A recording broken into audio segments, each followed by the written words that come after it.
बिस्मिल्लाहिर्रहमानिर्रहीम। अस्सलाम वालेकुम। आप देख रहे हैं DNN न्यूज और मैं हूं गुलाम ज़ोहरा। अब रुख करते हैं खबरनामे की तरफ। खबर शामिल करते हैं इस्लामाबाद से। असिस्टेंट कमिश्नर सेक्रेटरीट ने सेक्रेटरीट सब डिवीजन के मुख्तलिफ इलाकों में कीमतों की चेकिंग की।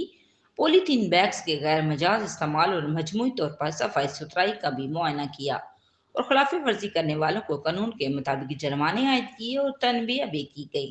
असिस्टेंट कमिश्नर सेक्रेटरीट ने डेंगू मॉनिटरिंग टीमों के साथ मुख्तलिफ साइट्स यानी मार्बल फैक्ट्रियों, वर्कशॉप्स, टायर शॉप्स, नर्सरियों, कबाड़खानों वगैरह पर डेंगू SOPs की पाबंदी को यकीनी बनाया गया। डेंगू लार्वा की चेकिंग के लिए अंदरूनी घरानों का भी मुआयना किया गया। इसके साथ साथ असिस्टेंट कमिश्नर सेक्रेटरीट ने काले शीशे, फैंसी नंबर प्लेट्स, गैर मजाज पार्किंग वगैरह के लिए गाड़ियों का भी मुआयना किया और मुतअद्दिद गाड़ियों की निशानदही की गई और खिलाफ वर्जी करने पर गाड़ियों की रजिस्ट्रेशन भी मुअत्तल कर दी गई। रिपोर्ट ज़र खान, DNN न्यूज़, इस्लामाबाद। अब तक के लिए इतना ही। मजीद बाखबर रहने के लिए हमारे साथ रहिएगा।